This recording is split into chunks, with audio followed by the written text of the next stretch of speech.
As we come on the air here tonight in Iowa, ready to commence an IndyCar doubleheader weekend. Firstly, we need to say that our thoughts are with former President Donald Trump and his family. Trump was shot earlier today at a rally in Pennsylvania, but as the Secret Service reported, Trump is safe. These were troubling scenes, and NBC News will continue to follow this story in great detail as further information becomes available. We will stay here on CNBC for the race. It is a hot summer evening just outside Des Moines, Iowa, where we begin two very fast 250-lap races. Good evening, folks. Lee Diffie, Townsend Bell, and James Hinchcliffe with you here at Iowa Speedway. And that's an appropriate name because we have seen extremely high speeds, and this is going to be fast and frantic. Track record speeds here this weekend. This oval, less than a mile long, 0.8 of a mile. In fact, and they're going 186 miles an hour, 188 miles an hour in qualifying, James. It is insane, the pace here, and it'll be fierce all night. And there's so much to learn. New hybrids for the first time on an oval, new pavement here at the track in Iowa. This is going to be a big test session in a lot of ways for these teams and drivers, Diff.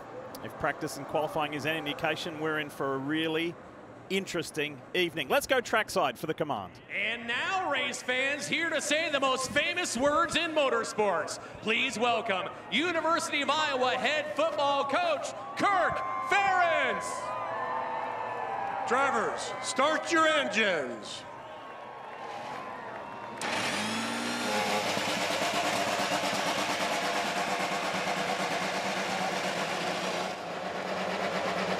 There are a lot of VIPs here this weekend. Great to see the coach back. He's a regular visitor here to Iowa Speedway for the NTT IndyCar Series. This is the Hy-Vee Homefront 250 presented by Instacart as we bring you the Hy-Vee starting grid and Colton Herter with a really special accomplishment today. His first ever pole position on an oval. But he's raced here 7 times and his best finish only 7th at Iowa. He'll start next to the Indy 500 pole sitter, Scott McLaughlin with Team Penske. Let's see if we can reach the driver of the number 3 here. Hey Scott, it's Townsend Bell with NBC Sports. You copy? Gotcha, bro. How you doing? Real good. Beautiful night to go racing. Tell us about your car. It's a long race, 250 laps. How's the balance, you think, going to play out? It's going to be interesting. I think it's all going to be a little different to what we've seen in the past, but balance has been good. Qualifying speed's been good. It's just a matter of just sort of going with the flow of the race and accepting what happens. But yeah, I think we've got the pace to do it. Just hopefully we can stay up front and put on a good show for you guys. Well, on a hot Midwestern Saturday night, last question is, how thirsty are the threes? You guys ready to win? I think I've been thirsty since like 22 Texas on an oval, so yeah, I need one here. All right, good luck. Thank you.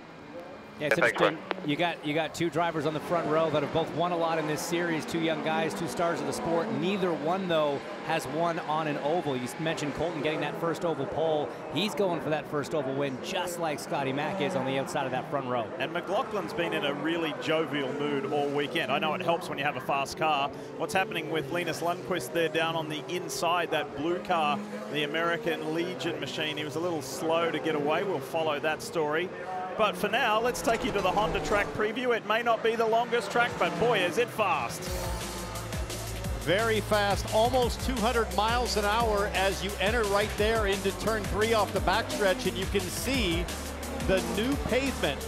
And interestingly enough, it doesn't go full span left to right up to the wall. It's just the lower half of the track, and it doesn't go all the way around, James. And if you slide high mid-corner, the grip falls off quickly. And those speeds around a 7/8 of a mile oval, 12 to 14 degrees of banking in the corner. It's physical, Townsend. The G-forces you experience when you're cornering at over 180 miles an hour on a 12-degree, 14-degree banked corner. It's going to be fast, furious, and physical for these drivers tonight. We have brought the whole family to Corn Country. Kevin Lee, Dylan Welsh, and we say good evening to Georgia Henneberry. Georgia? Good evening, and as the sun sets over Iowa Speedway, all eyes are on the 6-time winner of this race, Joseph Newgarden. He qualified all the way back in the 22nd position, and after digging in with the team, some miscommunication on regeneration efforts, and he just hasn't been comfortable in that car all weekend long. They went back to a similar setup from practice, but nonetheless, Dylan Welch. Iowa Speedway is one of 4 tracks that Scott Dixon has not won at. Tonight could change that. This new pavement has actually given them a better car than they've had here in years past. Feel like if they can just play survival of the smartest, they have a shot tonight to win. Get ready. Get ready. This is going to be fast, frantic. You've got to be spot on with your decision making and your execution. It is all to play for. And, you know, when you think about what we used to have double points paying races, this, you got to be in that mentality, because when you go to bed tonight, you wake up, you're going to do it again tomorrow. Double points paying weekend. That's the way you've got to think about it. As Colton Herter leads this field to green. We're racing into the night here in Iowa.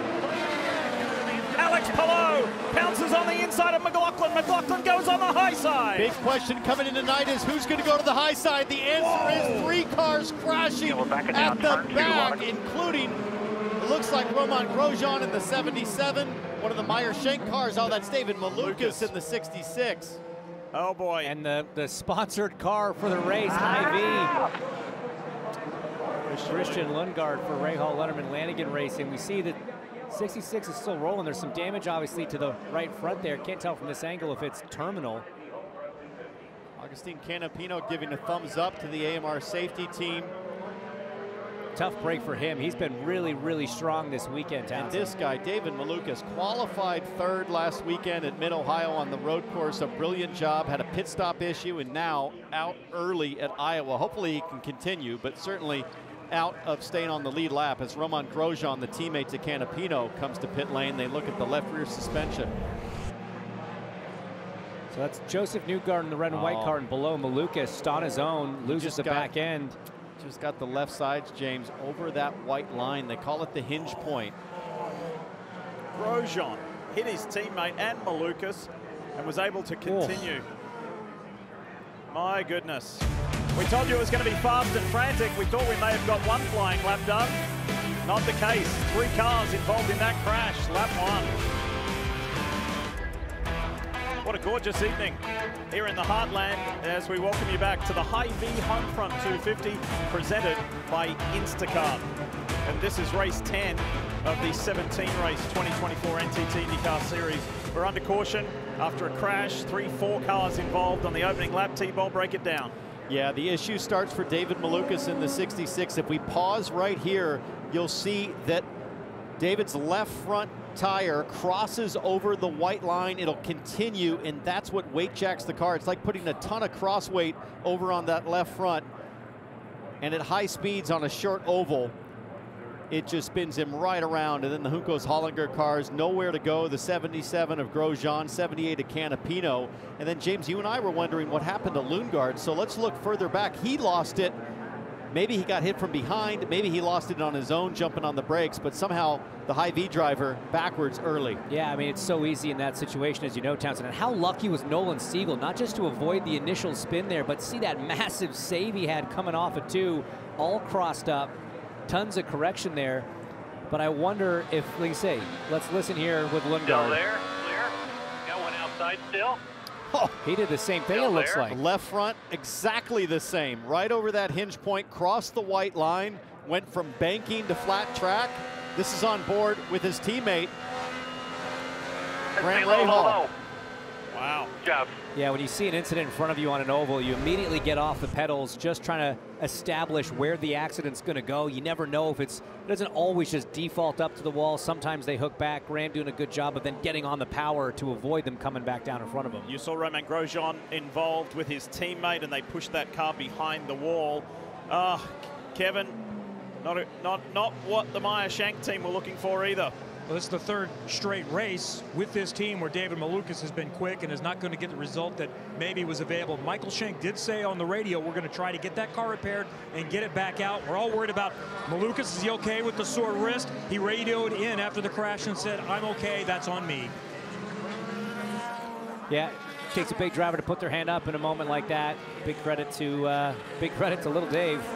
But well, they'd like to get that car back out, too, because top 22 makes the leader circle money at the end of the season, and they're right in the cusp there of that 22nd position in the championship.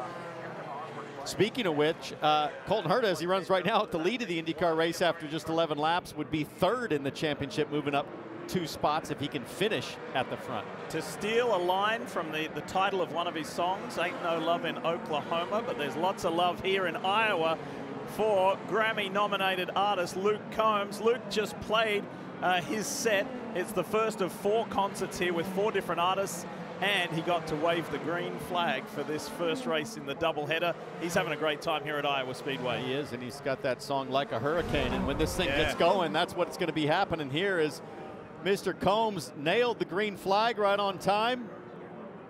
The enthusiasm, he's got it going. Flag's a little furled, but that's all right. How'd I do? How'd I do? Starter Aaron Likens giving him the signal there to wave it when it was time, but unfortunately he had to jump in with the yellow flag pretty quickly. He's a keen fisherman, so that was just like reeling one in. He did nice, and his concert was fantastic.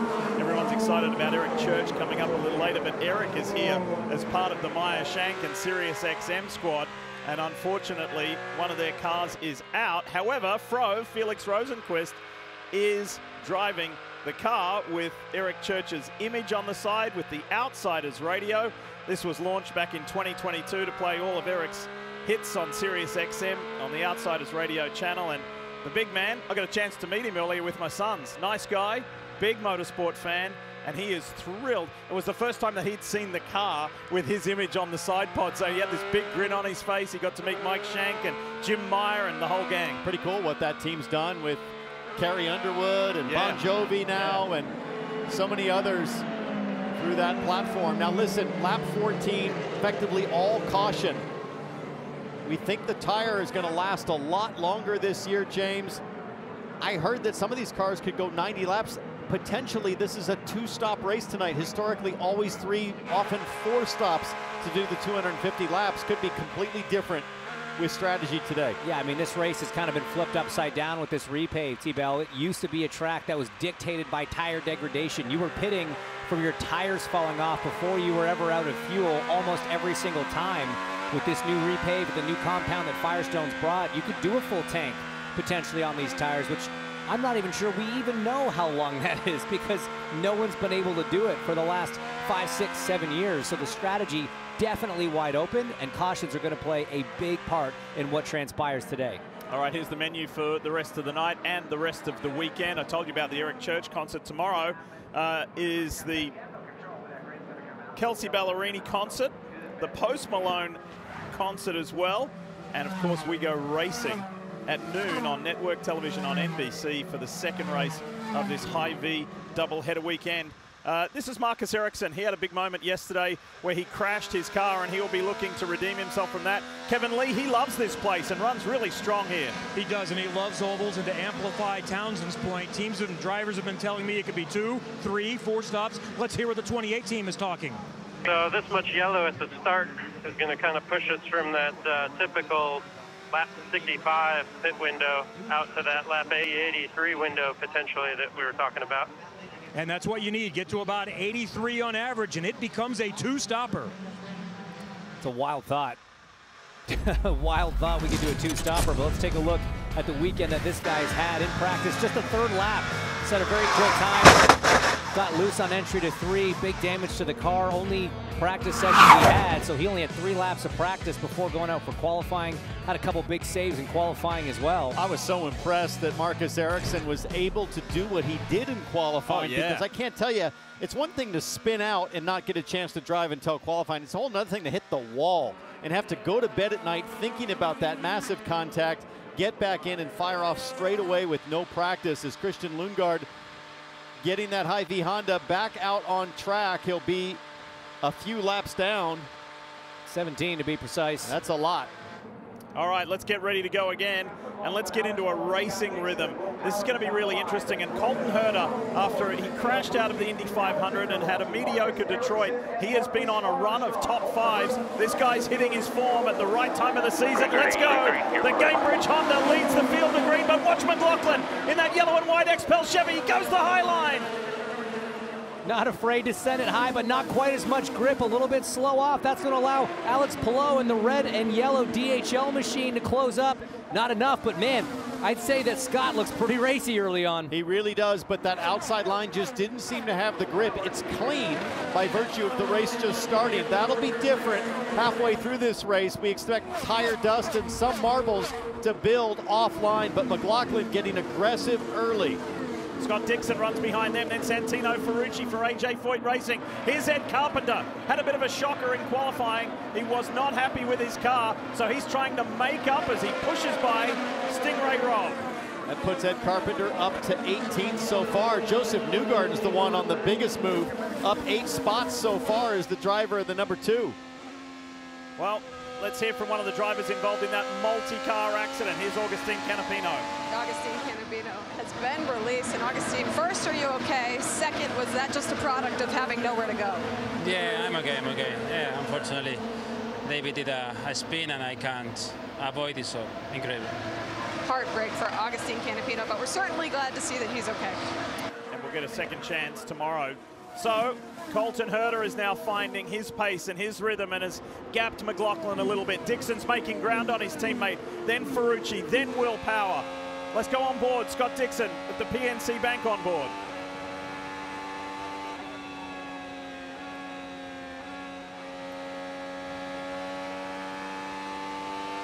Check out the Firestone telemetry, Hinch. So you just wait for the look to see the minimum speeds, 160 mile an hour minimum speeds right now. You see the hybrid being deployed, a little bit of regen through the corner, a little bit of deployment on the straightaways. That's going to be something that these drivers are managing all night long on top of the tools inside the car, your front roll bar, your rear roll bar, your weight jacker. All of those affect the handling. Of course, the hybrid's going to affect the power and give you a little bit more every time you deploy it. And you think you got your hands full with the controls and all the systems on board. How about the setting sun off of turn 4 here at Iowa, right into the eyes of Scott Dixon and every other driver, right here on turn in for turn 3. That is really difficult to deal with. Now, your leader, Colton Herta, about to approach lap traffic already. He is only about 4 or 5 seconds off the back of Jack Harvey, who runs in 23rd. So we've heard from one of the drivers in the crash, the opening lap crash. Here is the second. Georgia, who have you found? Well, I found David Malukas, and he's just told me he is okay, but you did tell your team when the incident happened. That was on me. What happened? It was a rookie mistake. I mean, just had to check up at the start and didn't anticipate it well and ended up driving on the apron and lost the car. So it was really done by me. So big sorry to Canapino. I mean, I just collected him, nothing he could do there, and feel really bad for the team. I mean, we had a really good start, and even coming into this qualifying, we were really, really quick and going into the race. So that's big on me. I mean, thankfully, though, we can say that there's a race 2 coming up. We could try again tomorrow and hopefully make up for it. But yeah, I feel really, really bad. That was just dumb. That was really dumb. And they will try again tomorrow. That's David Malukas. Full transparency there from the youngster. Yeah, well, he wasn't alone. Christian Lundgaard had the same issue further back, and that's a painful lesson for both drivers that still learning oval racing. I spoke to Elio Castroneves earlier today as we ride on board the AutoNation camera of Kyle Kirkwood, and Elio said, look, he actually had David, that is, had a little bit of an issue on his qualifying run. He thinks he had pace maybe to fight for pole position. He said, keep an eye on the 66 in the race. There's some left in the tank, and unfortunately just not getting the opportunity to show what he's got. At the same time, he does have another chance tomorrow. And one of the big things that we were discussing about when it comes to David Malukas was that hand injury. He's still recovering from it. He knows he's super sore at the end of a race. He said that after Laguna. He said it after Mid-Ohio. But normally you have a week at least to rest and recover that. He was going to have to do that overnight here. And while he'd much rather be in the race and be dealing with that problem, this is maybe the one little bit of a silver lining, is it keeps him nice and fresh for tomorrow's race. And frankly, all these other drivers, they're going to be a little more tired, a little more fatigued. Okay, no vibrations right now. Looks good. Right front is growing on tip a little bit, but it's still plenty fine. And maybe a little more dehydration, where David's going to be in much better shape. Colton Herta, Scott McLaughlin, Alex Palou. You know, one thing that they've all got in common, they're still in search of their first victory on an oval. And if you're kind of saying to yourself, It's great to see IndyCars back on an oval. That's because there's only been one this year. That's the Indy 500. This is the beginning of 6 oval races in the last 8 races, and that is a very ginger Jack Hy-Vee getting out of his car. We documented earlier about his sore neck. He is in extreme pain, and it's highly unlikely that he will take part in the race tomorrow. Connor Daly is here to sub for him. McLaughlin's starting to draw closer to Colton Herta, and I wonder if Colton is only going as fast as he needs to, or if he's starting to struggle with the balance of his race car a little bit, because McLaughlin closer than anybody else on track right now. Everything kind of spread out because of the turbulent air. You see that, and frankly, Kyle Kirkwood, the next car up the track for Colton Herta, teammates Kirkwood and Herta, and they're all going about the same pace, low 19 seconds. But I've been curious, guys, how did Newgarden gain so many spots? Let's take a look back. On board here for the original start. Oh. Whoa! Strong to quite strong on the high side. A lot of trust in his race car, a lot of trust in his fellow racers. Just managed to clear and be ahead of David Malukas when that spin happened. Had he been a little bit more hesitant or reserved on that start, he may have been right in the middle of that mess. If that looked like a guy that's won 9 out of the last 12 oval races. I was going to be sarcastic and say that's what Joseph Newgarden does here at Iowa. He's just doing what he did. Remember last year when he was leading? It's like, I was just chilling. Yeah, Am I chilling too much? He's normally doing that to lapped cars. That's right. There's been a penalty. We'll tell you who is getting one when we come back. Grab your mobile device and scan that QR code that you see on the right-hand side of this graphic. With thanks to Hy-Vee, you have a chance to win one of 3 Corvettes all season long. There's been a lot of interest with this competition, so get amongst it. Scan that QR code. Good luck, because they are going fast. We'll tell you more a little bit later in the show, but give yourself a chance to win a beautiful new Corvette with thanks to Hy-Vee. When we went to the break, I said there's been a penalty, and it is a costly one. It's been handed down to AJ Foyt Racing Santino Ferrucci for being out of line at the restart. And guys, by doing this, it sent him from 5th to 22nd and a lap down.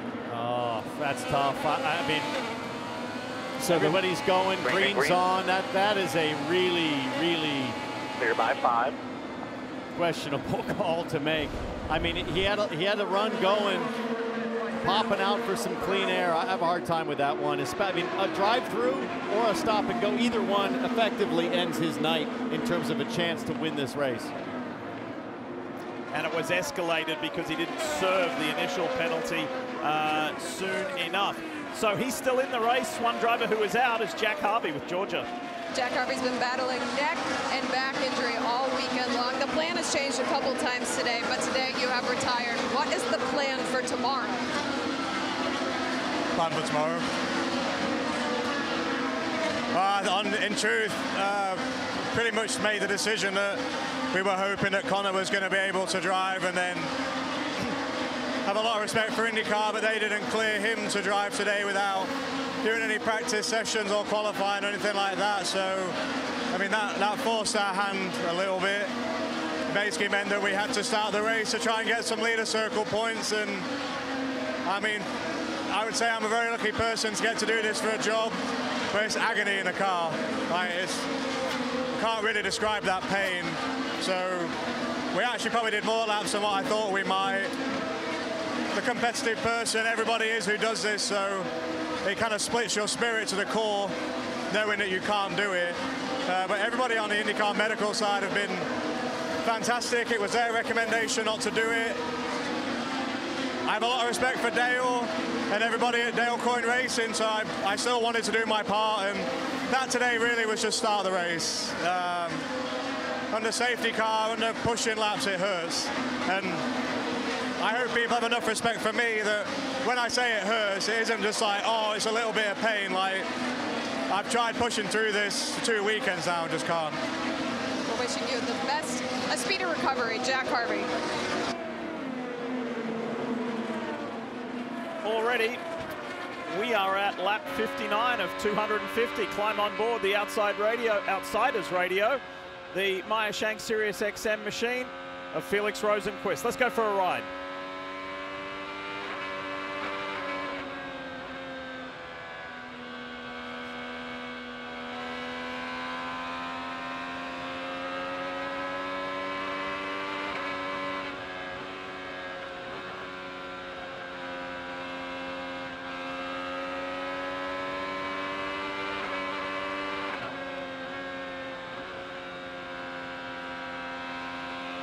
looks pretty smooth, Hinch. It looks great right now, just getting into a rhythm, and that's really what this phase of the race is about. Again, this is the first time everyone's been out on new tires with full fuel with this new surface. The sun's starting to go down. Track temp almost 20 degrees cooler than what we saw in practice. Air temp still quite high, 88 degrees ambient right now, so it's hot out there. We talked about the physicality off the top of the show. The heat and the physicality definitely wearing on these drivers. The sun now seems to have got down to a point where that shouldn't be bothering you from a vision standpoint much anymore. Well, I'll tell you what's still bothering Santino Ferrucci is that penalty. I mean, we go back, look at this replay again, Jim. I'm curious what you think of this, because Ferrucci's in line right here. The leader's going. So everybody's back to throttle. He slides up, but the replay we have on board from Alexander Rossi, I mean, just as Ferrucci pops out, the green light is on. So he's out of line now. Let's look for the light panel. I'm not sure. No, I see your point, but the way the rule is written, you cannot be out of line before the green. It was fractions of a second, but there's the proof right there. The light just went on. He's a full car without.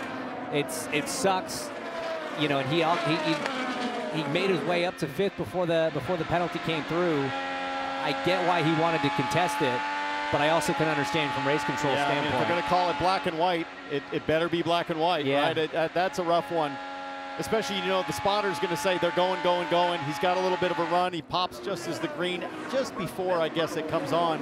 But that is a game ender for Ferrucci on a night when he was running in the top 5. That's a tough one. It's one of those things that it was so close. I bet if the car behind him didn't have an onboard camera, I'm not sure you'd have been able to make that call from outside the car. But unfortunately for the 14, the 7 was behind him with an onboard, and it was pretty black and white in that case. Saw this at Mid-Ohio. Onboard here with the Aero McLaren. As you see, Pato O'Ward and the McLaren team have done such a trick job here of introducing the hybrid LED lights to the top of the dash.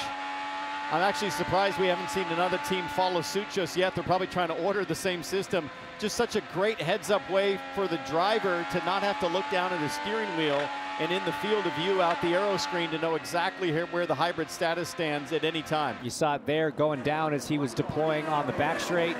Really, really smart way to do it. Ed Carpenter apparently got high and out of the groove and is circulating very slow as Colton Herta goes high. He had his hands full. The veteran of the NTT IndyCar Series back in to do the ovals, as we've seen for many years now. The owner driver, but it's been a handful all weekend pretty much from practice yesterday. See what happened here to Ed Carpenter. A little bit high at the exit, well, middle at turn 4, and at this point he's probably getting some debris on his tires. We'll have to see if they just go tires and resend him. It looks like that's the case. So lap 71 of 250, Colton Herta has led the opening 70 laps. No worries. You're watching NBC's coverage of IndyCar, brought to you by Hy-Vee. This racing season, you can help Hy-Vee reach their goal of 100 million meals by visiting Hy-Vee.com. Liberty Mutual Insurance, only pay for what you need. And by NTT, official sponsor and technology partner of the NTT IndyCar Series. Caution is out, and it is for the One Cure Honda of Graham Rahal, who is slow on the apron, and look at that front right. Looks like there's something in the driveline shattered. I don't know if he realizes that it's right front. I wonder if that's a wheel bearing or an upright failure, or potentially did it get in the wall? I don't see any evidence of that.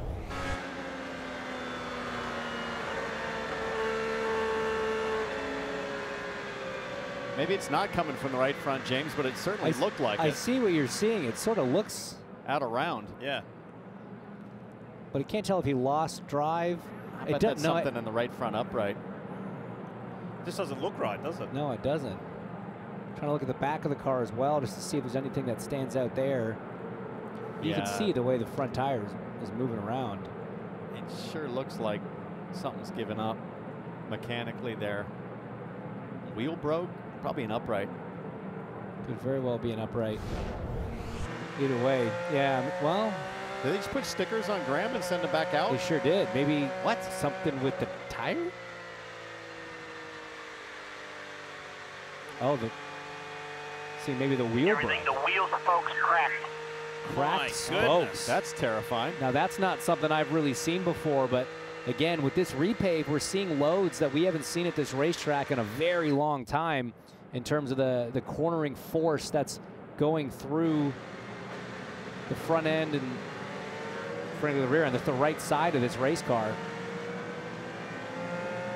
Teams will routinely crack check all their wheels and look for any points of vulnerability. Even Barry Wanzer of Chip Ganassi Racing made the comment that they'll replace all the right side suspension on their cars overnight tonight in anticipation for the race tomorrow, just because the loads are so high. Well, and it got everybody's attention at the test here at Iowa Speedway last month. We're almost kind of like, wow, we are going faster than ever. It's going to be pretty wild. By the way, Townsend, I can't remember if you mentioned it earlier or not, but the man sitting in second in this race, Scott McLaughlin, who will start on the pole for tomorrow's race, set a new lap record here earlier today in qualifying, 188 miles an hour on a track that's not even 1 mile long. It was a brilliant lap as everybody's coming to pit lane. Lap 84, Georgia. This puts him into that two-stop scenario. It's open and they are all coming down pit lane. Joseph Newgarden's going to bring the two to the attention of his crew. He has been battling a vibration that's been getting worse, but those sticker blacks are going on. A small wing adjustment to Dylan Welch. John Dixon happy with his car. Pits from first, clear in and clear out. Nobody around him on pit road. 4 tires and fuel, Kevin. Colton Herta said the tire wear is really picking up. He thinks it'll get better as the night goes on. He wants a tire pressure adjustment. Let's watch the race on pit road. And it's going to be Scott McLaughlin, maybe by a foot on the outside, almost even between McLaughlin and Herta as they hit the exits. How about that, Kevy? What a wild race off pit road. Something's happened to Palou. Huge congratulations to everybody here at Iowa Speedway, the management and staff, and also to Hy-Vee, Randy Edeker, and everybody from the Hy-Vee Corporation. 3rd year in a row to do this, and fellas, pleased to say that a new multi-year extension has been agreed upon and reached for Hy-Vee to keep this doubleheader weekend going. How awesome is that? Well, they know how to take care of their guests. Here in Iowa, the Hy-Vee team doing a great job with unbelievable talent on track and before and after the race as we take a look back at Colton Herta launching, and here comes Scotty Mack. A little quicker on the launch and gets to pit speed first. It was all about being boxed in by the 5 of Pato O'Ward. Much cleaner exit for McLaughlin. So the 26 just had to drive around, lost a little bit of momentum, and it was a foot, if that, at the line. And then, of course, championship leader Alex Palou was 3rd coming in. Stalls leaving the box all the way to the back in 19th. But here's how close it was at pit out. Kevy guessed that it was a foot. That was about that, wasn't it? Maybe even closer. That looks spot on. But look. And for Alex Palou, remember the race, he essentially lost at Mid-Ohio because he tried to put it in gear a little bit too quickly last week, lost a second. In this case, it went to 2nd gear, not first. They're still trying to figure out why that happened. Yeah, twice in a row for this team. Last week he was a little trigger happy because of the Mid-Ohio issue, and he popped it twice. Either way, this is a driver we give so much credit to for making 0 mistakes. This was a very small one at Mid-Ohio. For the lead here, just a little bit of a delay getting that gear in. He put his hand up, and that was enough for Pato O'Ward on the track to get that track position and bring home the win as fast as Palou was chasing him down. And it looks like, you know, this is a driver we talk about not making mistakes, always bringing the car home in the top 10. I don't think he's been outside the top 8 since the end of 2022. He's going to have his work cut out for him tonight to rebound from 19th. The second to last car on the lead lap. It looks like Ferrucci's back on the lead lap with that yellow. So Palou 19th, Ferrucci 20th. Those are the final 2 cars on lap 92. Hey, he's going to say, I was a lap down here last year and came back to finish in the top 10. No worries. A little different racetrack this year. It is. You can see the repave there. Folks, of course, not the entire track was repaved, just select sections in the turns. But it's changed the characteristic. of Iowa Speedway and how it races. So now the question is, can these guys make it to about lap 166 to make it on one more pit stop? They're going to have to take care of their tires. Let's see how well behaved they are on this restart. Scott McLaughlin, the XPEL Chevy, and his team, the Thirsty Threes, are in front. Look at Dixon in that orange and blue PNC Bank Honda, and Herder defends and then goes on the attack. Herder on the inside of McLaughlin, wheel to wheel through turns 1 and 2. But McLaughlin saw the sweepers work, and he knows the track is clean to the high side, and he'll stay there. It was the high side he tried on the first lap, didn't quite make it work, but great work on this restart to roll the speed around the top. Excellent aggression from Colton Herder, though, on that restart. I love that. So many drivers said after practice, you can't go to the high side. McLaughlin tried it, and he makes it work on race day. Here's Palou. Palou is pouncing. He knows he's got positions to make up. He's already grabbed 2 since the restart. Working on Pietro Fittipaldi. And it looks like he'll dispatch of him pretty quickly here into turn 1. Next up looks to be Kyle Kirkwood. And the championship leader really making a charge here. Another penalty being handed out, this time to the Verizon Chevy of Will Power. Speeding on pit road. He's going to have to do a drive-through. Here he is. And that's so tough at a short track, guys. That's a lap down for sure. Really compromises Will Power's night now. Look at the speedy Spaniard. He is just carving them up. Down he goes past Kirkwood. He is just checking them off his list. He restarted 19th. He's already up to 14th. That is super impressive. Palou wasting no time. Now he's behind 2 drivers battling in their own right. On board here with Nolan Siegel, looking out the back at Stingray Robb and that yellow and red car. Palou stalking, looking for more spots. You're looking back, this NTT on board. You see that little wiggle there from Stingray Robb. That's the kind of thing that Palou is going to look for to capitalize on. Is he going to go high? Is he going to try it? I hate that. I hate he doesn't have the confidence to do it. I want to see drivers start to hang it out there because it keeps that second lane clean. Or is he just the smart one? Playing the high percentages like he has his whole career. Of course he's the smart one, but that's not fun. Let's see some risks. Here we go. Down into turn 1. Great run off of turn 4, but Stingray Robb sending it on the outside. Chopping it. Better corner for sure, 4 bar. I'm going to say that this is the Stingray Robb we saw at the Indianapolis 500. That really boosted this young driver's confidence a lot. To hang with the big dogs, to show what he can do. He drives well on ovals, and he handled that pressure from the 2-time and reigning series champion. You see that, up 11 spots on the night so far is Stingray Robb. Only Joseph Newgarden there on the left of your screen in the red and white Chevy has made up more ground. That's Felix Rosenquist right behind him. On board the Outsiders radio on board here for Meyer Shank Racing. This is now the other view out the back of Newgarden.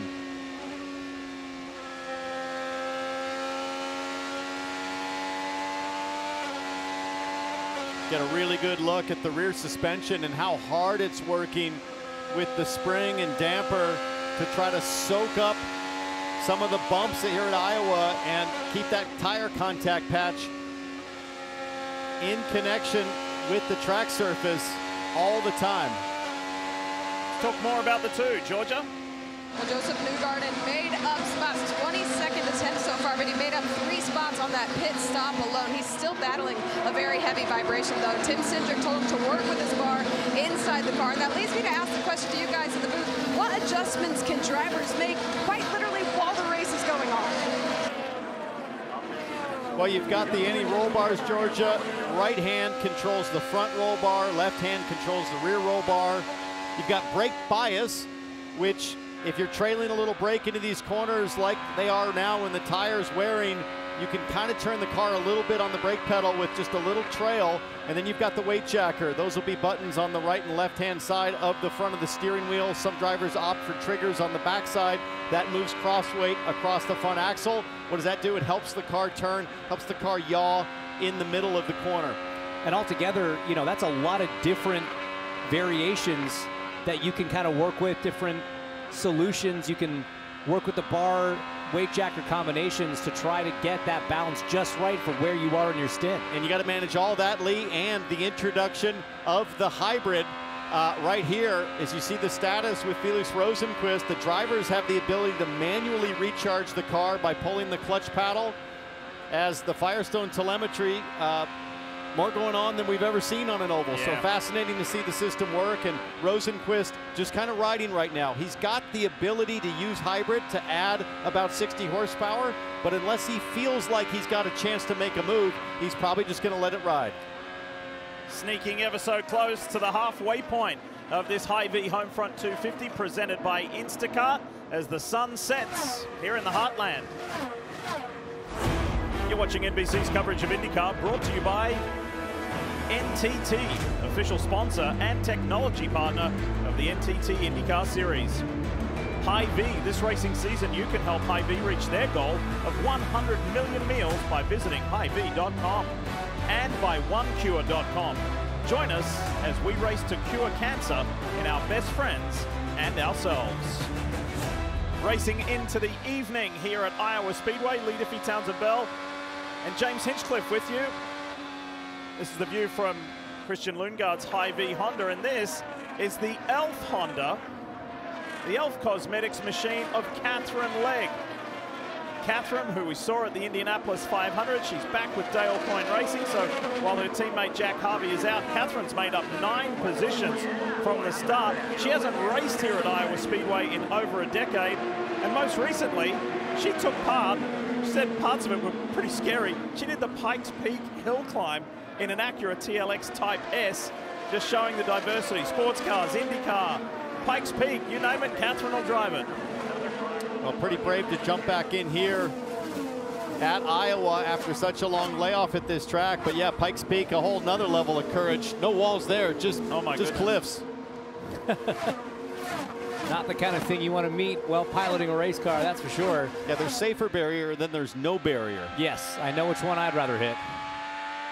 Let's talk more about this Arrow Chevy and Mr. Fast Hands Pato Award with Kevin Lee. Kevo, what you got? Well, last week was so huge for Arrow McLaren and for Pato Award. Yes, they had won by disqualification at St. Petersburg, but it was their first time taking the checkers first in 2 years. So that was huge. And it also gave us a chance to remember Jill DeFerrin, who suddenly passed away right before the new year because of a heart attack. He had been working for McLaren off and on and was working with the team when Pato was a rookie with the team, his first year in 20. And he said that's where Jill made the biggest impact. He taught him patience and said, your time is coming, and certainly it has been. He's on a roll and still feels he's in the championship mix. Dylan.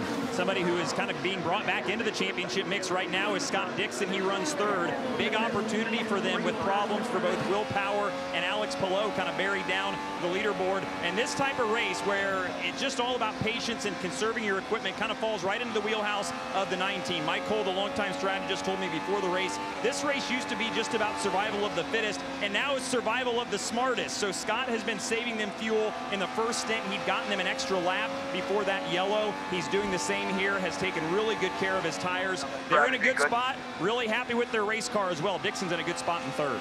Well, and after that gut punch at Mid-Ohio with the little hiccup with the hybrid unit, Hinch told us about it earlier with the clutch and coast. And anyway, Dixon has rebounded so far, so good, just into the second half of this, because he started this race in 4th in the points. He's leapfrogged his way into a tie with 2nd. But look at how close it is. That's 4 drivers within 2 points behind Alex Palou right now, and the gap to Palou closes up quite a bit. So this is a really fascinating race.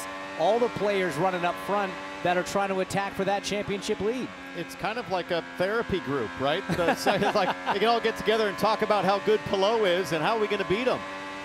They're in it together.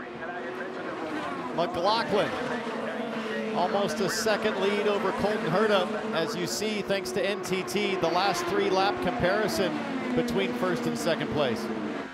Well, I like the way, because there's only 2 engine manufacturers in IndyCar, Honda and Chevrolet. I like the way that this season has panned out thus far.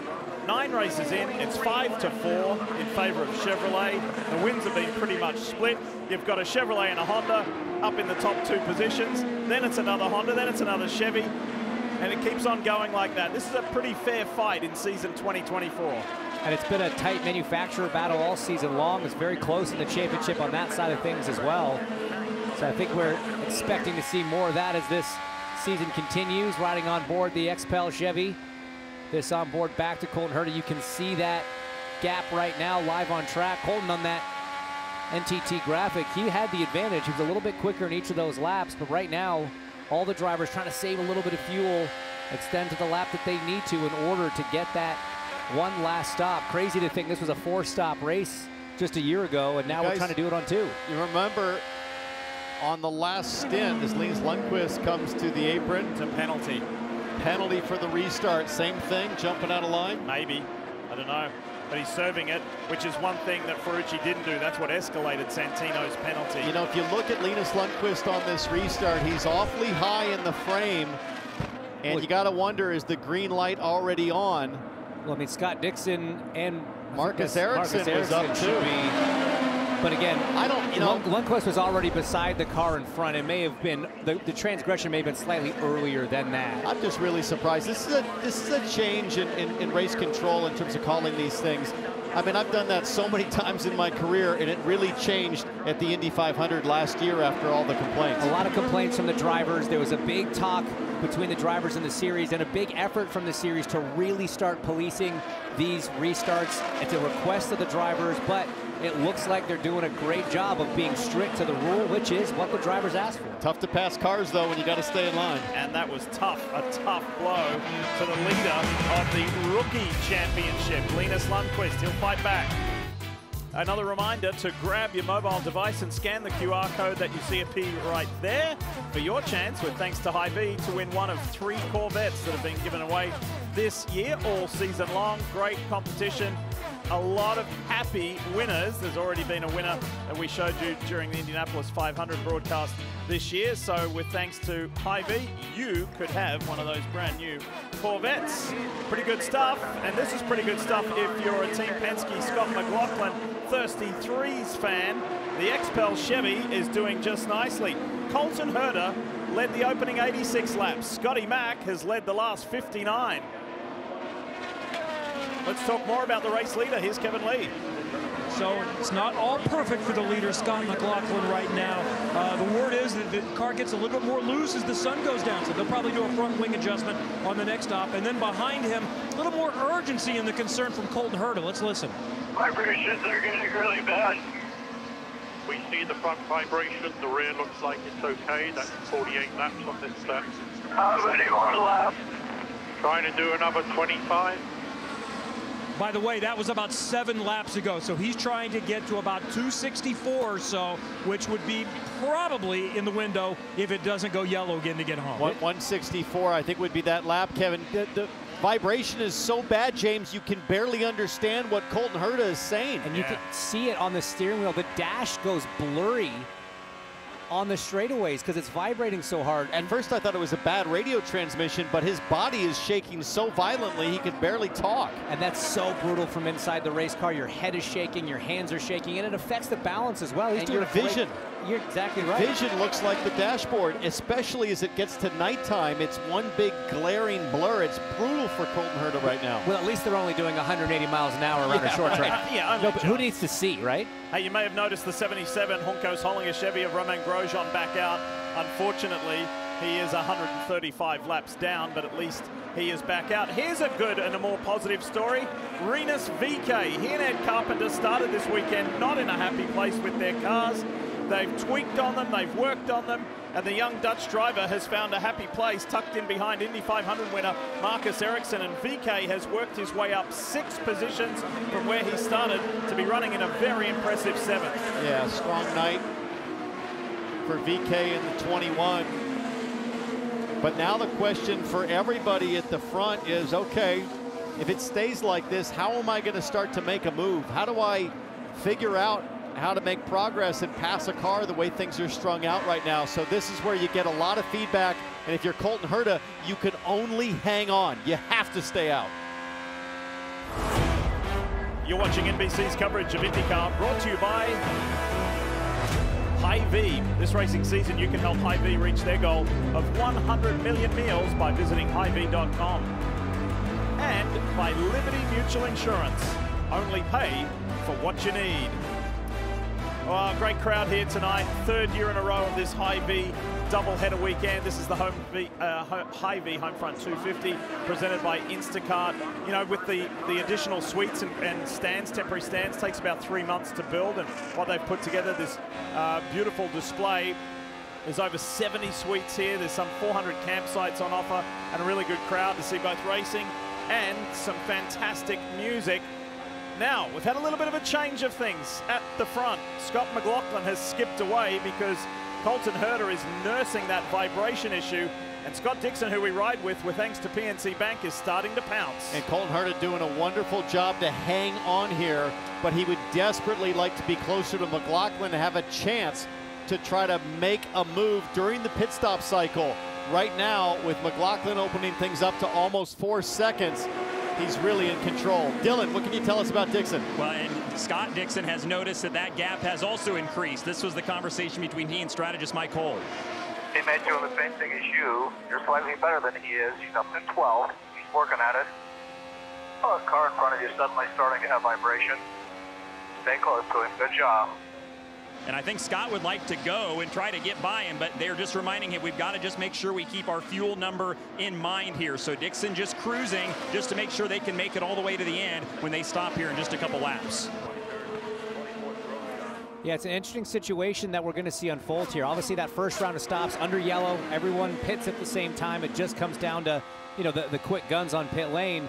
But now you're going to see drivers pitting on different laps. This sequence is going to be really important. Colton's definitely going to pit on the early side. Dixon's going to try to do the overcut, but there's a chance that the undercut might actually be strong with new tires, and if he gets clean track, Colton might be able to open the gap up to Dixon, close a bit of the gap to McLaughlin. So as these drivers start to peel off, we're going to see now. We don't know yet because we've never done it here at Green Flag Stop with this pavement, whether the undercut or the overcut is more popular, staying out for an extra lap or two or pitting a lap or two early. So this is going to be a fascinating cycle when this window opens here. The other thing that's going on, Diff, is that the track is evolving quickly, not on the racing line as much as off the racing line. The fine dust of the tires, it's not the traditional marble that we're used to seeing. It's a fine dust-like substance that continues to build. It's invisible. And as we get to the closing stages, a pass attempt becomes way more risky if you're the car going to the high side where all that dust is. We haven't really spoken much about this man here, the winner of the 100th Indianapolis 500, on board with the Mission Foods View, and this is Alexander Rossi. Now, we know that Alexander's not going to be in this team at the end of the year. However, I want to tell you something just to balance the scales a little bit. In his first year with Arrow McLaren last year, he was well and truly outperformed by Pato O'Ward. In the 17 races, Pato finished ahead of him 14 times. This year, in the 9 races thus far, the score's 5-4, Pato over Alexander. It's a lot more even. I think Alexander Rossi has really started to gel with his team, his setup, and frankly his teammates. It was a surprise for all of us to learn that Rossi wouldn't be coming back to the team. So he's a race driver without a contract right now, and arguably the best free agent available. He's an Indy 500 winner. He's a multi-time IndyCar race winner. And I think there's a lot of teams in the mid-pack that are going to have to get out their checkbooks if they want Alexander Rossi to be their guy next year. Can I just put an addendum to that? I want to see Rossi win. Right? Like when he, I want to see the old Alexander Rossi again. Because when he wins with authority. And I want to see that guy back. Big wiggle for Colton Herta coming off turn 2, but he's now in the window to make it one more pit stop to the finish as we lost the onboard camera there. But Colton Herta first to blink. Kevin, coming to you. And he should be plenty fine on fuel now. Everyone is staying out a little longer than they thought they could. They made the Firestones last, so they should have enough Shell fuel to be able to turn up the wick a little bit and run a little harder in this last stint. We know Colton Herta has been begging for a stop, so he got enough laps in. So we're down to 75 to go. Should be no problem. Let's watch and see. And maybe the undercut, pitting first, if he can get some clean. Oh, no! Kevin, Alex Palou, the championship leader. And that is terrible for Colton Herta. That's going to put him a lap down. And for Palou to lose it is a real surprise. We don't know what happened. This is highly uncharacteristic. Massive championship implications. We'd always talk about this guy's consistency, the best worst finish on the field, bring it home in the top 8. And look at this shot here. Rob Edwards on the stand of Colton Herta, who by virtue of that early pit stop, has been absolutely snookered with this yellow flag, trapped the lap down. Hopefully he'll get the wave by before the restart as the AMR safety team is there. Now, guys, I just talked about the evolving track offline to the high side. Is that potentially what got the two-time champion here, maybe making a move? It's a strange place to crash across start-finish on the tri-oval. Good thing is to see Alex out, walking around. No worries there, but what happened? Loses it by himself. So late in the corner, T-Bell. That's a bizarre one. Very strange. That was just power down, and unfortunately, when he locked the brake pedals down, he was on a vector towards the wall. If he could have locked it down right there earlier, look at that view as pit lane sees the spinning Alex Palou. By this point, the leaders have gone by. Colton's a lap down. Here's on board with Kyle Kirkwood. That is so late in the corner. I am truly shocked by that one. It's not even a dirty air thing where he got into the wake really late, but close. Barry Wanzer there on the stand. He's as shocked as we are. What happened is the question. And I'm less shocked that we finally saw a mistake from Alex Palou. I'm just more shocked at what the mistake was. It doesn't seem like he did anything wrong or different. You think he was hustling a bit too hard after making up for that little hiccup on pit lane? I mean, we're on old tires. We know that. Yeah. So, like, you naturally have less grip, but... Well, what is this in terms of anything new? It's the hybrid era on an oval. So is there a chance that he was into the full throttle and he got on the button? It adds 60 horsepower. You're very late in the tire life. It can spin up that right rear. It just speaks to the power of that system potentially. I don't know, but it's possible that that's a new thing for Alex Palou and all the drivers late in the tire stint here at Iowa. Great point. So what's likely to happen is when the pits open, the leaders will come in. That will allow then the wave around to happen. So Herta will end up getting the wave around, but he'll be at the tail end of that lead lap. There's a few cars. There's only one car that's actually behind him on the same lap. What I think he'll do, he'll stay out. Yeah, he'll stay out. Then pit. I don't know. Get the wave around, pit at the end of that. Why does he need to pit? He just pit. Sorry. Yeah. What's on the back of McLaughlin's? Just have a look at the back of McLaughlin's car. It's like a bit of tape or a bit of debris. There's something dangling at the back. Oh yeah, you can kind of see it on one of the pillars there. Looks like just a piece of debris, maybe a tear off or vinyl off another car, some tape perhaps. That probably will come off at speed and shouldn't have much of an effect on the wing uprights there. Guess who all these guys should be a little bit concerned about? Joseph Newgarden. 8th place. Field is packed up. The 6-time winner is in the mix. Listen, this all comes down to a pit lane situation once again. It's really high pressure for these crews. The 3 crew got it done the last time, but now you're up against the 9 and the 5 in a straight fight. 2 of the best in the business. And this pit lane is tight, especially around the bend. Dylan, coming to you. Clear in and clear out for Scott Dixon. You guys nailed it. Mike Cole telling the crew we need a good stop here. Dixon at the top of the screen has been really, really happy with his race car. They've picked cars off. Track position has come to them. They should restart second if they can just have a clean stop here, Kevin. Scott McLaughlin, the leader, has been desperately wanting to win on an oval. This is the money stop, the last stop for everyone. Pato Award is further down on pit road, so this is going to be a race-off. Which pit crew is the best? And Scott McLaughlin is going to beat off Pato Award, Scott Dixon, and then Joseph Newgarden comes out 4th in this group. Look how many Newgarden leapfrogged. This is game on and win number 7 on the line for Joseph Newgarden. This is something you don't see very often. The 2-time and reigning series champion Alex Palou crashing out.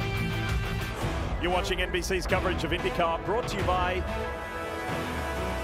Hy-Vee. This racing season, you can help Hy-Vee reach their goal of 100 million meals by visiting Hy-Vee.com.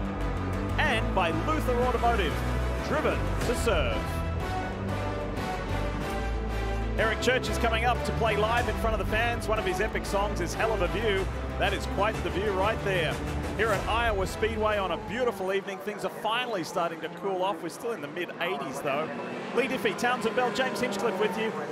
And I think we said right before the race even started, this race And this Hy-Vee doubleheader weekend always provides action. We never know what it is, so unpredictable, and it is game on, not only in this race, with Newgarden leaping forward to 4th, McLaughlin leading the way, O'Ward leapfrogging Dixon, and then Alex Palou crashing out. Guys, I have to tell you, that's only Palou's 7th DNF in 74 starts. That's how unusual it is. Highly unusual, and as James said, a very strange place to lose it here. Now, for Joseph Newgarden, up 18 spots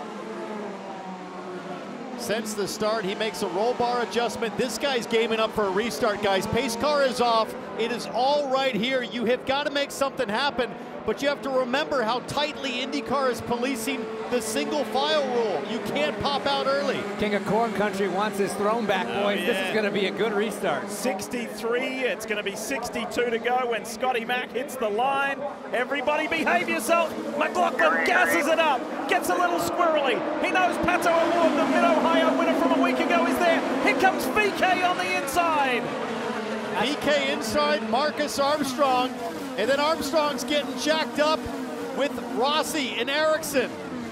Let's talk about Rossi falling back in that pit sequence. Ericsson and Armstrong ahead of them. There goes Ericsson by that green car of Marcus Armstrong. Now Alex Rossi in the orange and white car going to line him up. But behind, that's Nolan Siegel making moves. Nice work. Move after move. Somebody's on the high side. That's Ferrucci. Track is clean. The sweepers have been out. Ferrucci's going to get 2 in 1 lap. Rosenquist has to let him through on the inside. Forceful stuff from the AJ Foyt racer. Now he's got Nolan Siegel in his eye, in his sight line. That'll put him up into the top 10. Colton Herta with a big move on Kiffin Simpson in turn 1. That was for 14. The drivers know, clean track right now. It will not stay that way. You've got to make hay if the sun is shining. Scott McLaughlin, the XPEL Chevy, leads the way. He's led 105 laps here this evening in a dominant display. Well, we've got to spare a thought for the championship, the reigning champion, and still, to this point, the championship leader, Alex Palou. He's with Georgia. That's right. Alex Palou has been released from the IndyCar medical unit. What happened from inside the cockpit? I think I just lost it out of 4. Yeah, driver mistake. There was no reason why I had to push there. Just trying to record from another driver mistake I had in the pit. So yeah, unacceptable. Very sorry for the 10 car. The car was good, just it wasn't our day. Heartbreak for Alex Palou today. Thank you. He was pushing, and he'd gone from 19th to 11th after that pit stop error. For a driver that's so precise all the time, like Palou, you just heard it, 2 mistakes this race. Those are sleepless nights for a guy like that. He's probably in shock, really. He's just never seen this kind of situation in his career, at least as long as he's been in IndyCar. But the good news for him is he doesn't have long to dwell on it. He's got to get through tonight, sleepless night maybe, but tomorrow he's got another shot at having a strong result. And next weekend, the streets of Toronto, he'll be a favorite there as well. Here's the man who finished runner-up in this year's Indianapolis 500, Pato O'Ward. He's trying to go for back-to-back wins. We'll see how it works. 55 to go. The Hy-Vee Homefront 250 continues, and I want to tell you a little bit more about Hy-Vee. You know, the Corvette giveaway, well, it's real. Just so you know, you should be involved because a second Corvette was given away. Congratulations to Roger Reed of Cincinnati, Ohio, and you can be a part of it simply by scanning the code on your screen. You can be like Roger and get one of these beautiful Chevy Corvettes to take on home. Thanks to Hy-Vee. Look at that. Look at the genuine joy. That is awesome. Beautiful car. That's 2 down this year. That means there's only 1 more to give away. You've got to get into this competition. Here's the Hy-Vee Honda from Rahal Letterman Lanigan Racing. And unfortunately, the race did not start the way that Christian Lundgaard would have liked. He's some 61 laps down after spinning right there, exiting turn 2. Unforced error. It was a real bummer for him. But he's got another chance tomorrow in the second half of the Hy-Vee doubleheader. 121 laps being headed by Scotty Mack and the Thirsty Threes. Pato O'Ward is chasing him down the best he can. There's less than a second between them. I want to drift back and give some props not only to Newgarden, VK Eriksson, Marcus Armstrong. They've been doing everything this year, not just the road and street courses. But how about Nolan Siegel, just behind Kyle Kirkwood, the youngster who has raced now in 3 different teams this year. Remember, he got a chance at the beginning at Long Beach with Dale Coyne. Then he filled in at a moment's notice at Humco's Hollinger at Road America. Now he's got his dream job driving for Arrow McLaren. And this 19-year-old from California is on the verge of his first IndyCar career top 10. Looking pretty solid behind the wheel in terms of balance right now. Car seems to be working well.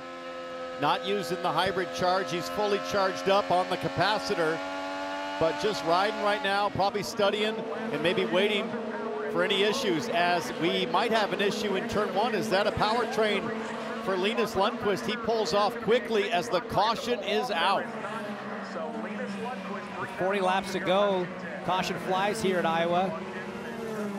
Stopped right in between 1 and 2. You see that driver frustrated in the cockpit. AMR's safety team quick on the scene. Yeah, not sure why he lost drive, but did it in a place of the racetrack. Not enough momentum to get back around to pit lane. The caution has to fly here, and that sets us up for another restart. Well, McLaughlin doesn't want to see that. He's firmly in control when it's green, and he's managing that air gap to Pato O'Ward behind. So there'll be more action to come here in Iowa. We'll be back. If you're looking for a truly unique experience, this is it. At the Hy-Vee doubleheader weekend, it's been happening for 3 years, and it's going to happen into the years into the future.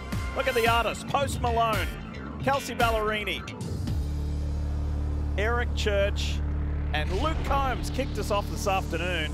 It's always 4 different artists every year. They are huge names, big performers, and they play right here, right on pit road. And they open up the gates and all the fans can come down, and it's just a great atmosphere. I stood down there earlier with my 2 sons, watched Luke Combs. It was awesome. And I'll be heading back down to see the Chief, Eric Church, as well. As we're under caution, we welcome you back. We're inside 35 laps from the finish of leg 1 of this Hy-Vee doubleheader weekend. Here's Pietro Fittipaldi in the Luther Honda for Team RLL. Fittipaldi runs 16th right now, visor up, trying to find probably a little fresh air.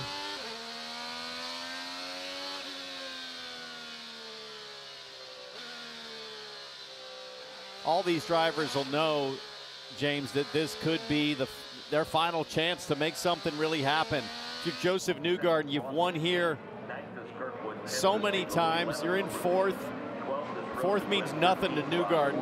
He's all about winning at Iowa. He's got to be thinking, okay, how do I game the jump here? But the team will be telling him, hey, don't forget, IndyCar really calling the column violation on restarts. We've had Catherine Legg, Ferrucci, who else? Linus Lundqvist got nailed for the penalty for jumping out of line too early.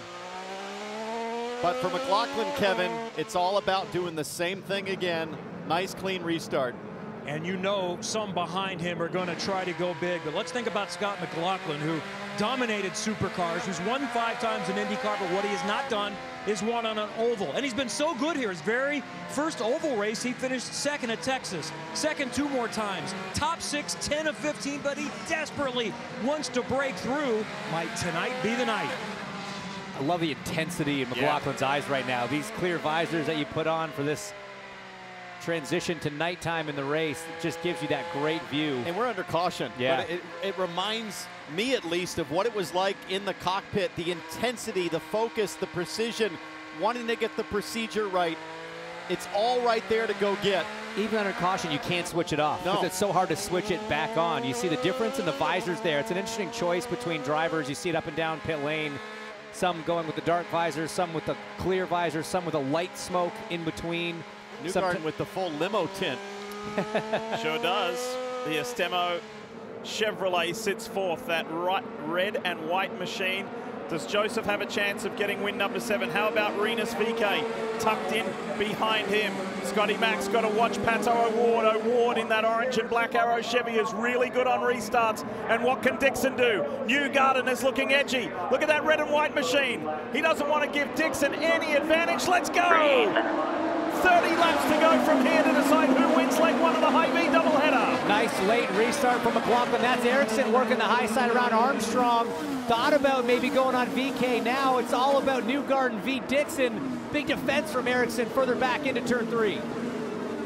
Marcus Armstrong's got lights blinking on the back of his race car. That's hugely distracting. Look at the red light flashing for Kyle Kirkwood, who looked like he had contact with Ferrucci. Ferrucci on the high side. There's the Sexton Properties machine. Whoa! He's not hanging around for anybody. And Ferrucci just went right to the inside of Armstrong for 7th. We're just getting word that the 11 of Marcus Armstrong is actually being black flagged for a mechanical. I don't love that. Can't imagine that's his fault. We don't know what to do here. Dylan, what are you hearing? Oh, round goes Herta. Herta spun, and he catches it unbelievably. What? Caution is out. What is happening on the racetrack? Armstrong looked like he was coming to pit lane. The late call to stay out on the racetrack, but ahead of him. And that might save Armstrong to try to troubleshoot something, recycle a system under caution and fix the caution lights that are coming on inadvertently. How did Herta save that thing? That was a crash that didn't happen. My goodness. Herta had just made some big moves. This is Rossi in the orange and white car. Herta behind. Unbelievable. Loses it halfway, keeps it going. Armstrong does a great job to avoid him. It wasn't even a spin, it was just a mild drift. Well, but big credit to Colton Herta for not jumping on the brake pedal and locking up. You'll see on board here, I mean, what a save. He loses one spot before the caution comes out. He goes, you know, guys, you're impressed with what I did on the Indy road course. Let me show you what I can do on an oval. This is on board with Herta. And how clairvoyant is Marcus Armstrong to know the caution's about to come and he's got his lights blinking? Maybe that's what it was all about. Things are about to get crazy. That doesn't get much crazier. I don't even think Colton Herta understands what just happened.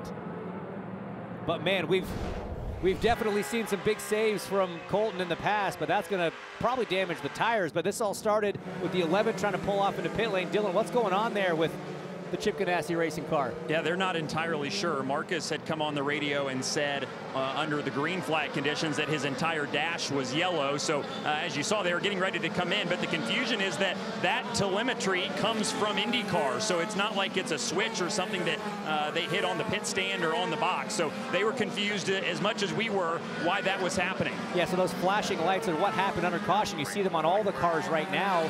Something comes up on your dash as well. So Armstrong reporting that for some reason his car was picking up a signal that it was under caution even though we were under green. It's one of those awkward situations where the team's like, dude, that's you guys. Yeah. That's not our fault. Like, black flag yourself. I don't know how you justify throwing a black flag for that, but I think you have to because of the distraction. It's nighttime. I don't think you can have a car out there with yellow caution red lights blinking on the back of your car. I know it's brutal for Armstrong, but you can't have that. Kevin, let's talk more about Herta. What are you hearing? Well, another example of how he's different than most. So after he'd settled in and saved from crashing the car, Rob Edwards' strategist said, what's going on there? Everything okay? And he said, yeah, I just went sideways and saved the car, nearly crashed it. And then I should be in front of Siegel immediately.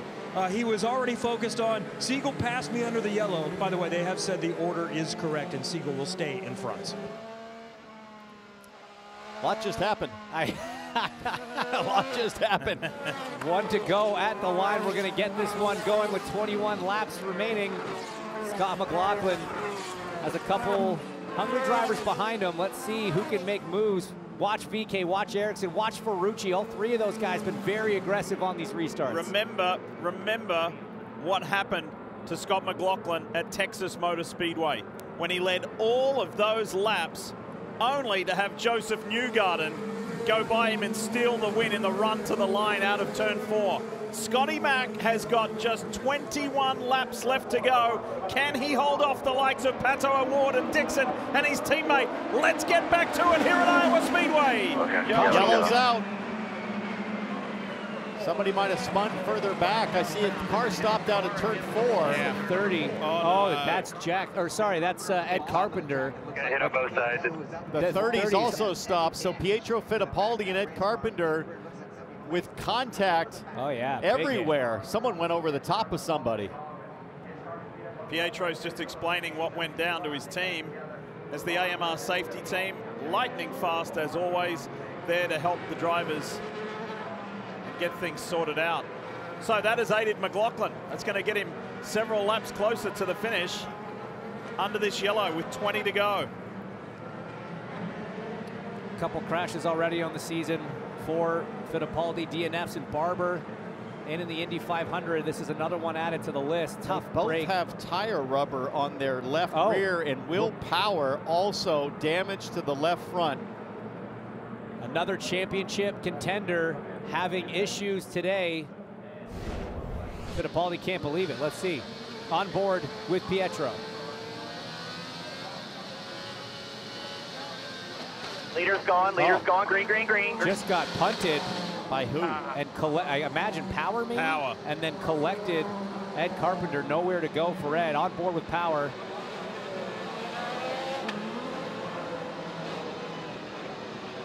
Yeah, just misjudged it. We talked about being a late restart for McLaughlin. Look to the far right and high. Are we seeing the counterpoint? Oh, big contact there for Ed on the wall. This is the counterpoint to policing that column rule, James.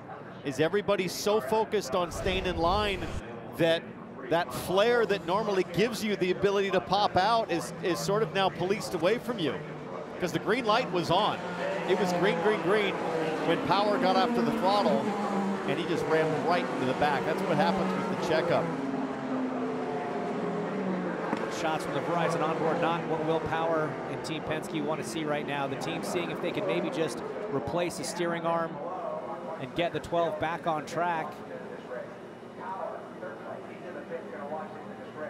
He's already classified ahead of both Carpenter and Fittipaldi, who were multiple laps down. The next car out there that's not on the lead lap is Christian Lundgaard. There's not really anything to gain, if I'm totally honest, by Will going back out. Lundgaard's too many laps down to catch him, and obviously Carpenter and Fittipaldi aren't going anywhere. Oh, well, right now Power's just 2 laps down or a lap down to Catherine Legg, so they'll try to get him back out. If something happened to another car with, say, 7 laps to go, he would finish in front. But this car is done. And that's a restart speed. We weren't even at half speed yet. And that just shows how big these impacts can be sometimes. Let's have a look at another replay. This is on board Pietro Fittipaldi. Have a listen. Leader's gone, green, green, green, now green, green, green.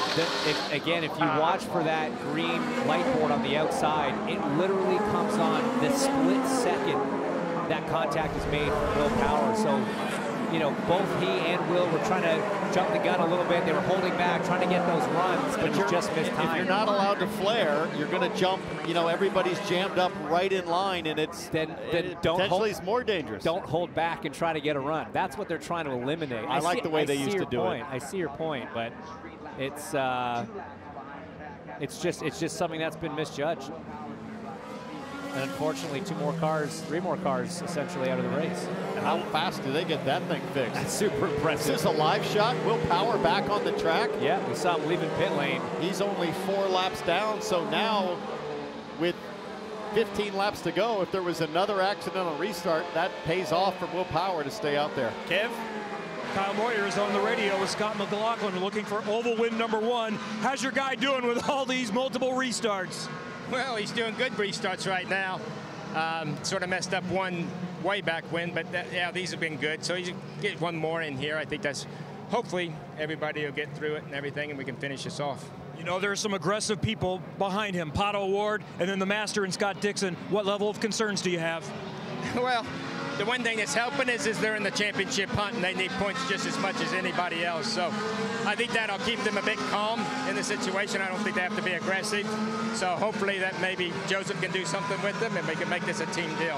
Thank you, Kyle. Dylan. Want to just give a quick shout out to Rinus VeeKay. Started 13th, is running in the 5th spot right now in position for his best finish in a couple of months, all the way back to the Indianapolis 500. We know that Rinus is aggressive and not afraid to make moves, but this has been a really patient, really mature drive for him. him today. The team has kind of been on him just about making sure he maintains his pace and takes care of his tires. They've been in traffic a lot today. That abuses the tires more than if you're out front. Rinus has done a great job just trying to hold on to a top 5 now. And that would be his best result of season 2024.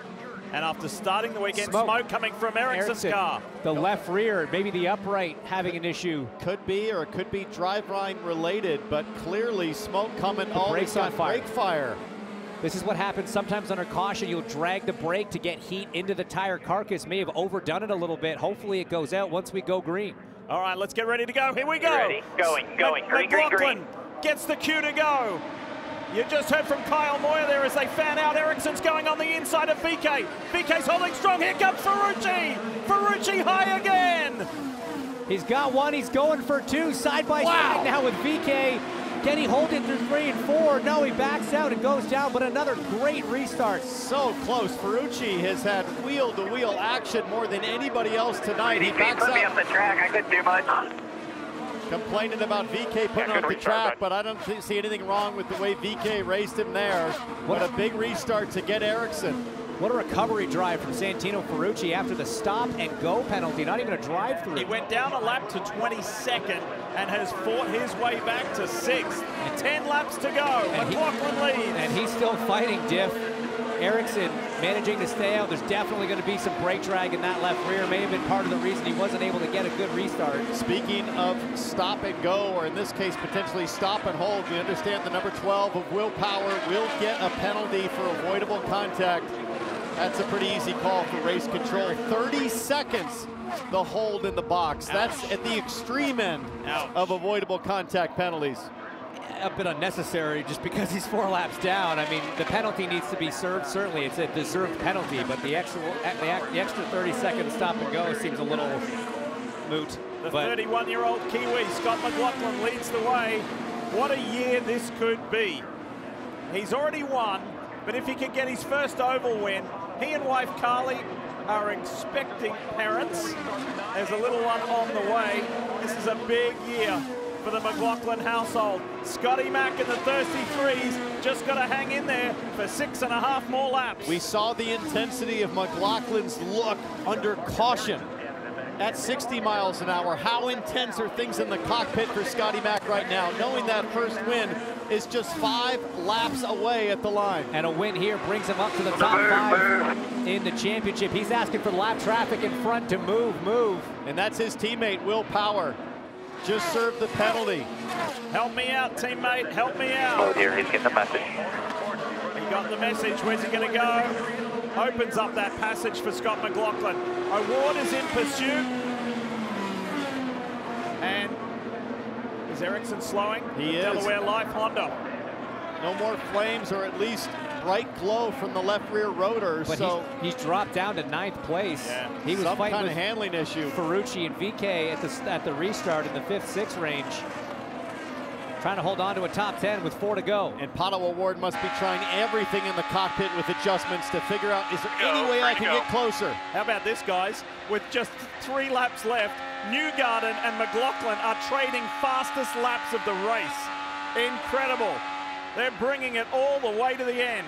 Newgarden up into a podium position, guys. He's cleared Scott Dixon, and he will have recovered plus 19 on the day if he can hold on for just 2 more laps. 2 to go for Scotty Mack, less than 2 miles. It's a smooth. Nice and smooth. The Thirsty Threes to the moon, as they like to say. 1 more to go. What's really special is the emergence of fellow Kiwi Shane Van Gisbergen in the NASCAR world. And once bitter rivals in Australian supercars, it's great to see these 2 Kiwis encouraging each other in different series in North America. Scott was happy for SVG last weekend. Shane will cheer on. Scott McLaughlin gets his very first oval win here at Iowa Speedway. Yeah, thank you guys. Detroit. Finally, Scotty Mack will say, he got so close at Texas Motor Speedway a couple of times. denied by Scott Dixon once, denied by his teammate Joseph Newgarden another, but finally Scotty Mack and the Thirsty Threes have won on an oval. And it's such a nice justification as a driver to get that first win on an oval. It really tells not just the world, but the confidence in yourself that you can win on any type of track, and that's what you need to do to be a champion in this series. And the driver of the three will love the fact that that win moves him 3 spots up in the championship into the top 5 and within striking distance of Alex Palou. The Advanced Auto Parts checkered flag moment, and who else but Scott McLaughlin. 164 laps of the 250 were led by this guy, and he is jacked. He has been in such a great mood all weekend. He had blistering pace in qualifying, set a new lap record on the 2nd lap to sit on the pole tomorrow, and he's got the win here in Iowa.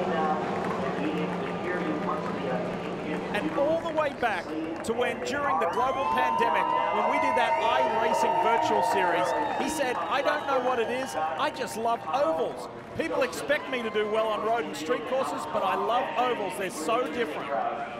He performed well on the iRacing series. He's performed well right from the beginning of his oval career. Like you said, 2nd in that first ever oval race in Texas some years ago. And it was the bitterness of losing that race in Texas that really told me how badly he wanted this moment right here. He finally gets it. Packed crowd in the front straight cheering on Scotty Mack. No Wombat roll today on the racetrack, but Kev, you're looking at a very excited racing driver. This is a driver that dominated supercars in Australia. He won 56 times in a very short period of time. He came to America, got to the front a lot quicker than most people expected, was on pace on ovals from the very beginning, and that's been the only thing he hasn't conquered here. Next, I'm sure he's going to say, is winning a championship. So this one is special, and Scott McLaughlin is going to enjoy it. Hell yeah, give me a beer.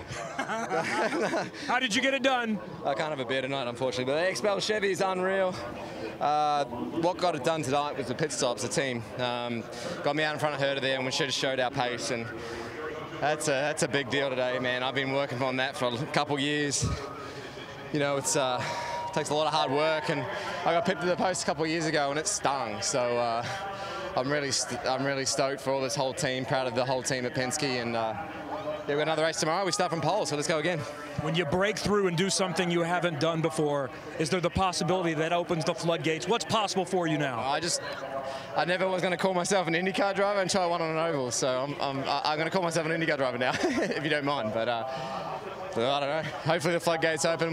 We bloody need them too, because we're a fair way behind the championship, but we'll see how we go. Well, you've made up a lot of ground now. You're back to 5th in the championship. Scott McLaughlin has won on an oval in IndyCar. How about that? You saw wife Carly running over as fast as she could. She was pretty jacked. As we take you to the Pennzoil moment of the race, and this was it, the race off pit road against Colton Herder earlier. And you heard Scotty Mack talk about the Penske team on pit lane. They delivered in that critical moment, and he didn't look back. Awesome. As he always does, thanks each and every team member. And they have their saying, Thirsty Threes to the moon. They can't go to the moon tonight just yet. You've got to come back and race again another 250 laps tomorrow. It'll be a short trip. Yeah. Long way to go for a short trip. Let's hear from Dylan Welsh. Who have you found, Dylan? It's found Pato O'Ward, who finishes in the 2nd spot. He's cut the championship lead down to 37.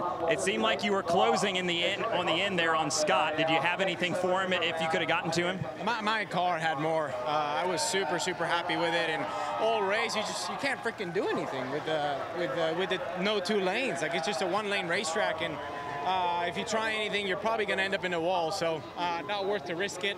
So we were just making our moves in the pits. The guys did a phenomenal job. Awesome pit stops, and and I kept it clean on the track, really.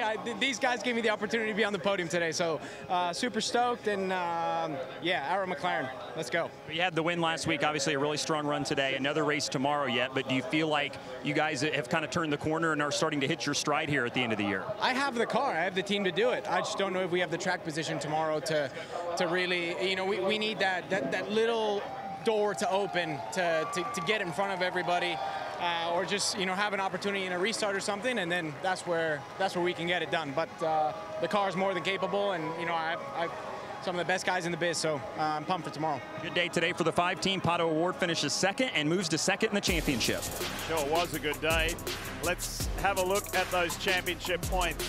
37, so down from 48 after Alex Palou unexpectedly crashed out. Yeah, but the big jump there is from Scotty Mack up those 3 spots to make it into the top 5. And with 7 races left, 59 points, easy to make up if things fall your way, and it could start tomorrow. He'll start on pole, so it's a great way to back it up if you can. Eric Church is coming up next to entertain the masses here at Iowa Speedway tomorrow. 2 more concerts with Kelsey Ballerini and Post Malone, and our second race. We do it all again tomorrow, but it's earlier. It's earlier in the day in the heat of the Heartland, noon Eastern on NBC. Joseph Newgarden, what an effort, up 19 positions to get on the podium. He loves this place. Talking with Luke Mason, his engineer, and Tim Cindric, the president of Team Penske. That was an eventful night. We're going to have a little bit more coming up on Peacock. When you make the switch, we'll hear from some more drivers and their thoughts on this Hy-Vee Homefront 250. It's the halfway mark, 1 down, 1 to go. These guys are debriefing already. Pato O'Ward and Joseph Newgarden, we'll hear from him when we come back. Again, coverage continues on Peacock, and tomorrow we will see you on NBC at noon. But if you can make the switch, stick with us, put it over to Peacock, and we'll continue our coverage. That was a pretty good one, guys. It was a great one. It was a lot of action, a lot more than we maybe were expecting right from the drop of the green flag. Some big mistakes from some championship contenders, guys. These drivers will go home tonight knowing I've got to make it happen on the start and restart. Look for even bigger action tomorrow as they all try to get it done here in Iowa. Coverage continues on Peacock. Make the switch. If you can't, we'll see you tomorrow. Congrats to Scotty Mack and the Thirsty Threes. Still wrapping up the first half of this Hy-Vee doubleheader, the Hy-Vee Homefront 250. First race down, and here are the unofficial results. Had a little bit of everything, crashes, some controversy with penalties, and some good hard racing, but Scott McLaughlin gets his first ever oval win over Pato O'Ward. Pretty good going from O'Ward, a win last week and a second here tonight. Good run from Colton Herter, who led 86 laps early on and then had that hiccup, had an incredible save. Poor old Jack Harvey only did a few laps, and that neck and back problem persisted to force him out. But how about the guy who made up 19 positions? Joseph Newgarden standing by with Kevin Lee. And he is used to simply winning here, so this is a different environment, but I would say well done. In a race when people said there's not going to be a lot of passing, you went from 22nd to 3rd. How did you do that? Well, I think it's mostly the team. You know, I mean, we had a great start that made a big difference, and then it was, I think 80% of it was my team just, you know, put me up front. The car was great. I mean, it was really great. You just can't start back where we started. You know, it just kills you. Tomorrow's going to be the same situation. We're not going to be quite as far, which is good. But I think tonight, you know, we ran out of time and we ran out of racetrack. You know, unfortunately, we didn't have probably the real estate we needed like we've had in the past. I think if we do, then our car is lights out. But this was a great night still. Scott did a great job. Congrats on his first oval win. And yeah, I'm disappointed for us. You know, obviously we want to come here and win, but we secured a 3rd. It's a good night. It's a great team day. So we'll come to tomorrow, and we just got to be 2 better. So if we can have a great start again, I'm sure we can make something happen. The team did pick you up a lot of spots when you came out 4th on the last stop, but you mentioned the start of that race. You went big. Did you have that in the plans, or did it just open up for you? Yeah, it's a little bit of calculated risk tonight. You know, this thing has been very temperamental as far as the track, and you're just trying to guess, you know, how much you can get away with. And I went for it, and you know, my car was really good. That makes such a big difference when you have a great race car. It gave me some confidence to you know, put it where I wanted to. But you know, like I said, we just ran out of time, and that real estate went away quick. So, you know, we tried to do what we could today. But this demo car, Team Chevy, it's a 1-2-3 for Team Chevy. Not a bad night. You know, I'm normally pretty disappointed with anything other than first, but it was a decent job. I mean, the team did amazing. They made up all of this tonight, so I'm really, really thankful to the two crew. Well done. Joseph Newgarden finishes third and starts 14th tomorrow, Georgia. Scott Dixon started 5th. He finished 4th, gained a position, also chopped away at the championship a little bit. But do you feel like you had more in the 9 car? Yeah, definitely. The car was very good early on. You know, the first stint was pretty decent. Herder was kind of backing everybody up a little bit. I think he had maybe a vibration or something going on. We had a lot of problems. Hybrid wasn't working again. We couldn't deploy. Then we had to try and recharge it. There was some malfunction that kept going on there. And then the last stop, I couldn't get first gear. For whatever reason, I was just sitting there trying to get first gear. We, for whatever reason, had a bit of a lockout. So we lost the spot there to Pato. And then last stint, I was just so loose. I don't know what happened. The car was really good on restarts previous to that. And, you know, tried to drive it in as deep as possible without spinning. And Joseph got us there. So, you know, kudos to them. And bummer we missed out on the podium. But, yeah, it was definitely a messy day for us. So I guess 4th isn't too bad. And, you know, huge thanks to obviously Honda and you know, everybody on the PNC Bank number 9. The beauty of this weekend is that you get to do it all again tomorrow. Do you feel like you have learned some crucial information today to bring into tomorrow? Yeah, I think as a team we learned a lot. You know, it's definitely some things we've got to clean up, see if we can get some of the bugs out of our issues that we've had, especially during, you know, the race with the hybrid so far. So, you know, tomorrow if we can have a clean day, I think we can have a successful one. Scott Dixon finishes 4th. Thanks, Scott. Dylan. Rinus VeeKay finishes in the 5th spot, best run of the season, and we were just talking a good car, you always want that, but sometimes that isn't enough, and in a race like this, you kind of needed some more help, and it sounds like you kind of got it tonight. So how would you evaluate the run you guys had? Yeah, I mean, we had a great run, but we didn't do anything special. We just stayed in there and capitalized when we could. We had some great restarts, and pit stops were awesome. You know, really made up a bunch of spots there. So, I mean, you got to have a comfortable car. We had a comfortable car and kind of managing tire wear and everything. But no, great job at it, guys. This is our first top 5 since Mid-Ohio 2022. So way deserved, and well, now getting ready for tomorrow. Yeah, you get to do it again tomorrow. So speak on that a little bit more. And even recently, the last couple months have been tough for you guys on this 21 car. So what kind of rejuvenation is a really solid just run overall like this? Yeah, I mean, it's great for the confidence, not just for me, but the whole crew. We've had a roller coaster 500, and we've had a bunch of mechanicals afterwards. So to come back like this and you know, just get the morale up is great, especially heading towards the Olympic rig is what I call it. I think it's really what we need, and I mean, for my confidence is great too. Good run for Rinus VeeKay. Get to do it again tomorrow. He starts 15th, Georgia. Someone who also had a good run, Santino Ferrucci, his 7th top 10 of the season and a huge rebound. You just told me you were wheeling it. What else were you doing in that cockpit? Man, it's been a day of emotions, let's be honest. The highs in qualifying to mistake to starting to have to start 20th.